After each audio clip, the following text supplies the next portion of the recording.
thought I would do another general reading of another topic that many of us struggle with, which is imposter syndrome. This is the belief that we're not good enough, or it's like you've been hired to do a job and you worry that once they find out just how incompetent you are, and so you have to pretend that you are competent, or you have to navigate a low self-esteem as you're trying to do a task. Imposter syndrome is this deep-seated belief that you're in the wrong place, that you were wrongly chosen, or you don't have the skills or the credentials or the assets to be able to do the task that's in front of you. And imposter syndrome can be very debilitating because it's like having this constant voice in your head that is constantly criticizing you and debasing your abilities. And sometimes it's warranted. Sometimes I think that voice is important because it's showing any gaps in knowledge or gaps in our capability. And sometimes that little voice of imposter syndrome helps motivate us to rise to the level of competence that we need, or rise to the type of individual that we want to be. But oftentimes, imposter syndrome is just debasing of our self-esteem. And you see people that have years of experience, years of credentials, they're incredibly proficient, they're incredibly talented and skilled, and they could do the job really well, but yet internally they're just screaming at themselves that they feel like they're chronically not good enough or not prepared enough.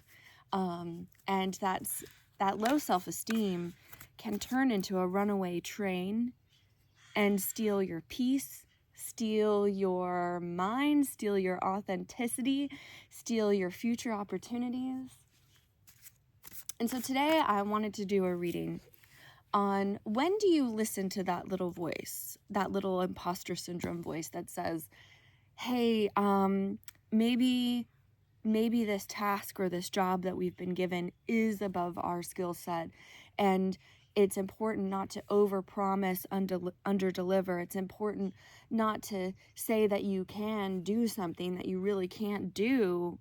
It's important to have our ego checked. It's important to know the limits of our skills. At the same time, it's also important to know when that voice is not accurate, when that voice is depleting you or sabotaging you, when you actually do have the skills, when you do have the capability, when you do have the assets to do whatever job in front of you that you need to accomplish, but that little imposter syndrome voice is souring everything and it's ripping down your self-esteem. So that's the reading that I want to do today.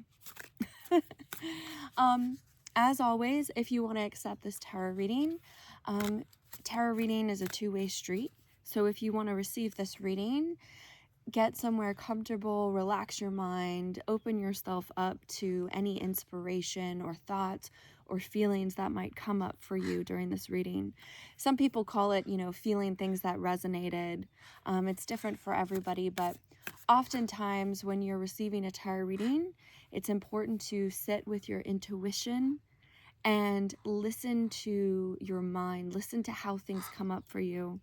Especially on general readings like this, I'm going to be talking in broad strokes, and so it's important for you to listen internally to yourself to see how any wisdom or insight in the reading can be applied to your specific situation. Okay, so let's first understand the purpose of the imposter syndrome. What's its purpose? Good or bad? I love it when I pull cards like this. So the key word that I got is accomplishment. And I think accomplishment, there's so many additional energies that come with this word, right? Our ego, our success, the way that we perceive ourselves, the way that other people perceive us. We want to feel accomplished and powerful, and we want to feel like our credentials matter. And so ultimately, when you are faced with imposter syndrome, know that it is deeply connected to your sense of accomplishment. Whatever it is that you're trying to do or accomplish, it's deeply connected to your desire to achieve something, your desire to rise up to something, whether that be the version of yourself that can achieve those things or the act of achieving them themselves. So it's very interesting. This is the nine of roots. And so it's deeply rooted in the physical. Imposter syndrome usually has to do with something physical on this earth, like a job or a task or something that you want to accomplish. And how you perceive yourself in relation to that thing that you're trying to accomplish is what produces the feelings of imposter syndrome. All right, so imposter syndrome can be good or bad, and I want to explore both today. So hopefully we can have a little bit more insight and wisdom into recognizing when it's helpful and when it's harmful. So when it's helpful, okay, and when it is harmful. I love this. I love tarot. You know, I never have like insights into what I'm going to say until I pull the cards. And then when I read the cards, I love how simple sometimes the answers are that come through. So, when it is helpful, I got temperance and defeat. Okay.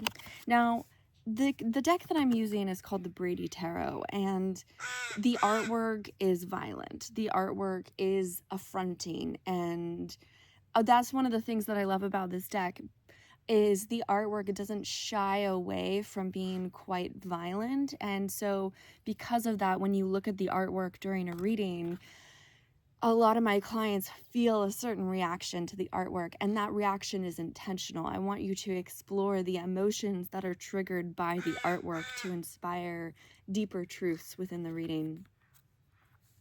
So when it is helpful, temperance is all about balance, right? So imagine we've got two birds here. We've got one of success, one of failure. We've got one of good, we've got one of bad. So really, I think when imposter syndrome is trying to be helpful, it's about trying to bring balance to a situation. Maybe it's trying to bring balance to your ego or balance to the perspective of something. But oftentimes, it's bringing balance to inevitable defeat. And this card we see, you see the artwork here is quite violent. We see a polar bear who's been shot up with arrows, adrift in a violent sea on a melting iceberg here. Pretty dangerous, a terrible situation. So when imposter syndrome is trying to be helpful, I think it's really that little warning, that alarm bell that's going off that's saying, hey, this is really dangerous. You could really hurt someone. You could really hurt yourself. You know, just thinking in terms of aviation, there's so many airplane accidents. There's so many people who have died or crashed because they didn't check their ego at the door, or they thought that they had a skill that they could do and then they can't do it. There's this saying that there are old pilots and there are bold pilots, but there are no old, bold pilots. And I think that goes across the board, is when you're in a situation where your skill set could either kill you or keep you alive, it's very important to listen to that little voice of imposter syndrome that says, maybe I'm not ready. Maybe this is not the right thing, because that imposter syndrome is really a balance here that's telling you, hey, maybe there are certain things that we should not do if the risk to reward is so great. If we're sitting at any situation where the outcome is extreme suffering, extreme harm, maybe we should temper. Maybe we should listen to that imposter syndrome a little bit more. Maybe we should temper our egos and reevaluate our self-esteem to our skill set. If whatever you're trying to accomplish has the potential to cause serious harm or failure or hurt yourself or hurt other people, it is important to be in touch with that. It is important to be in touch with that part of you that says, maybe I'm not ready, or maybe I need more training, or maybe I'm being too ambitious or jumping the gun here. I mean, I'm reminded of our friend. He took his plane and he wanted to impress some girls. And typically when you take a plane, you take someone flying, and it's your first time flying with them, you shouldn't do anything dangerous or risky. And he landed on a frozen lake that wasn't actually frozen. And normally if the lake is frozen and solid ice, you could land your plane on the lake and it's fine. But this was kind of like later on in the season, and he had never done it before. He had people in his plane that this was their first time flying. And he didn't do the safety checks. It was late in the spring, so the ice had been melting. But I think he so very wanted to show off his skill set. Like he so wanted to give these girls a good time that he landed on this melting ice.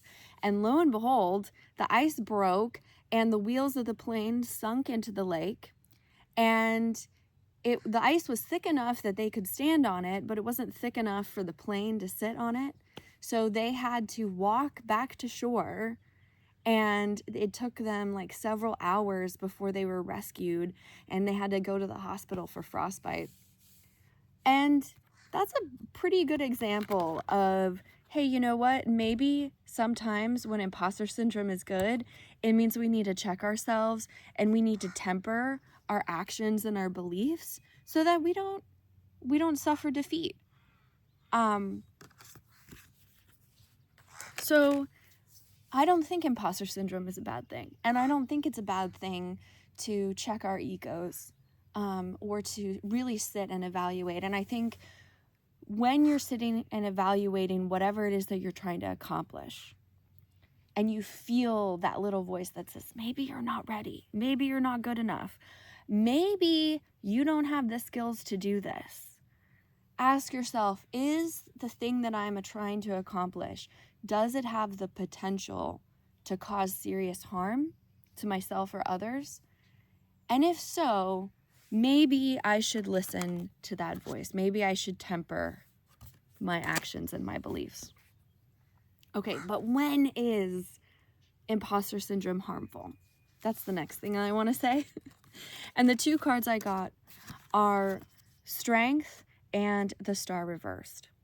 So when imposter syndrome is harmful is when it depletes your strength and it takes you away from your dreams and your goals. So quite simply, when it's one thing to look at a situation that you're trying to achieve and say, wow, like the risk to reward here is pretty steep, the potential for harm exists, you know, I should go back to the drawing board and get more skills or get more training, or maybe I should reevaluate the method in which how I'm going to achieve this. That is helpful. That is helpful imposter syndrome. When it is harmful is when it depletes your strength altogether. When it makes you feel like, well, I could never do this, and I could never be this, and I can never achieve this. You know, in my example of the guy landing his plane on the lake, is this a possible thing? Absolutely. People do it all the time. You can absolutely land your plane on a frozen lake. Like, there's lots of things that people can do. It's just how he went about doing it, and his choices and his skill set did not match his intention. And but that's a separate issue from when you're sitting there and imposter syndrome says, you'll never be good enough. You'll never have this skill. You'll never have that capability. And it doesn't matter you know, how much training or how much certification or how much self-improvement that you do, when imposter syndrome depletes your strength and it steals your dreams, that's when it's harmful. So I think let's look at the spectrum of when self-criticism can save your life and when it can ruin your life. And I think it really is in relation to whatever it is that you're trying to accomplish. If what you're trying to accomplish is a task that has a lot of serious consequences to it, absolutely appropriate.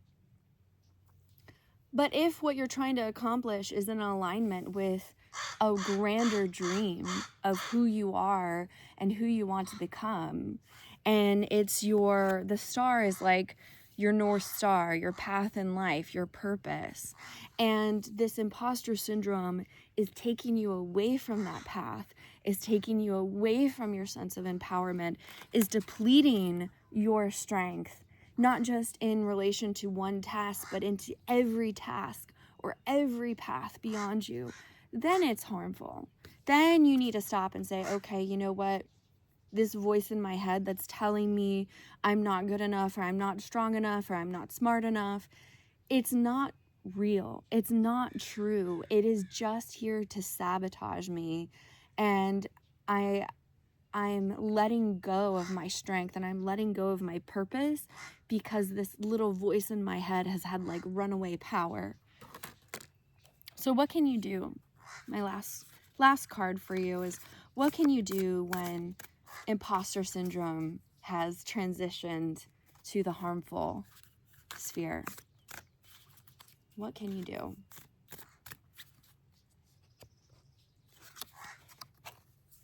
Okay. So the first card I got is anxiety and spiritual reform. So the first card here is learn to live with your anxiety. Learn to be a master of your anxiety. I got the 9 of arrows, and the key word here is anguish. But this card also represents like the 9 of swords.